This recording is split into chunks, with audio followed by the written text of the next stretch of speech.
Anda selama 30 menit ke depan dalam menyajikan informasi mengenai masa reformasi. Reformasi merupakan proses pembentukan kembali suatu tatanan kehidupan lama diganti dengan tatanan yang baru. Latar belakang reformasi, banyak hal yang mendorong timbulnya reformasi pada masa pemerintahan Orde Baru, terutama terletak pada ketidakadilan di bidang politik, ekonomi, dan hukum. Pemerintahan Orde Baru yang dipimpin oleh Presiden Soeharto selama 32 tahun ternyata tidak konsisten dan konsekuen terhadap tekad awal munculnya Orde Baru. Penyimpangan Orde Baru yang menyebabkan munculnya era reformasi antara lain krisis politik, hukum, ekonomi, sosial, dan kepercayaan. Tuntutan gerakan reformasi, gerakan ini pada awalnya hanya berupa demonstrasi di kampus-kampus besar, namun mahasiswa akhirnya harus turun ke jalan karena aspirasi mereka tidak mendapat tanggapan dari pemerintah. Agenda reformasi, gerakan reformasi tahun 1998 mempunyai 6 agenda, yaitu suksesi kepemimpinan nasional, amandemen Undang-Undang Dasar 1945, pemberantasan KKN, penghapusan dui fungsi ABRI, penegakan supremasi hukum, dan pelaksanaan otonomi daerah. Agenda utama gerakan reformasi adalah turunnya Soeharto dari jabatan presiden. Selanjutnya, perkembangan pasca reformasi. Yang pertama, B.J. Habibie, pembentukan kabinet yaitu reformasi pembangunan.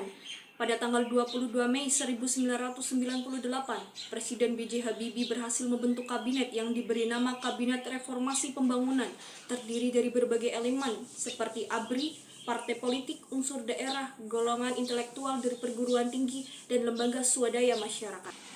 Reformasi di bidang politik dengan memberikan kebebasan kepada seluruh masyarakat untuk membuat partai politik dan rencana pelaksanaan pemilu untuk menghasilkan lembaga tinggi negara yang representatif sesuai dengan TAP MPR nomor 17 MPR 1998 tentang hak manusia. Pelaksanaan referendum Timor Timur, Presiden Habibie menawarkan otonomi luas bagi rakyat Timor Timur dalam sidang Dewan Keamanan PBB.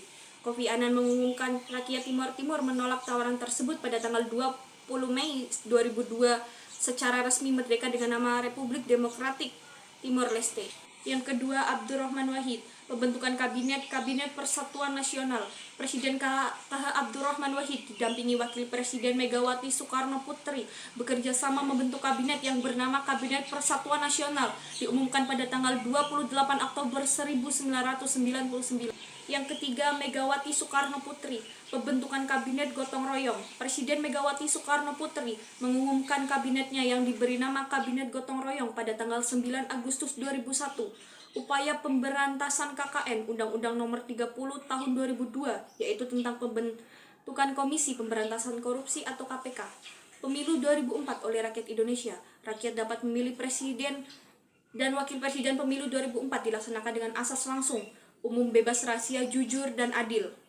Yang keempat, Susilo Bambang Yudhoyono dilantik oleh MPR sebagai Presiden Republik Indonesia ke-6 pada tanggal 20 Oktober 2004. Pembentukan Kabinet atau Indonesia Bersatu dibentuk 21 Oktober 2004 dan masa baktinya berakhir pada tahun 2009. Program ini bertujuan memperbaiki sistem ekonomi rakyat Indonesia. Bidang keamanan Susilo Bambang Yudhoyono. Upaya ini dilakukan untuk menjaga kedaulatan wilayah agar mencegah terjadinya disintegrasi di wilayah konflik. Dan terakhir, Joko Widodo, pembentukan kabinet yaitu Kabinet Kerja. Memulai masa kepresidenan dengan membentuk Kabinet Kerja. Dengan program Nawacita, merupakan 9 program yang mencangkup visi misi Presiden Joko Widodo dan Wakil Presiden Yusuf Kala. Sekian berita yang dapat saya sampaikan. Burung dara, burung cendrawasih, beli dulu di Papua. Cukup sekian, terima kasih, semoga bermanfaat untuk semua. Saya Laira Ayun Ramanda mengucapkan terima kasih dan sampai jumpa pada waktu dan acara yang sama di esok hari. Selamat siang.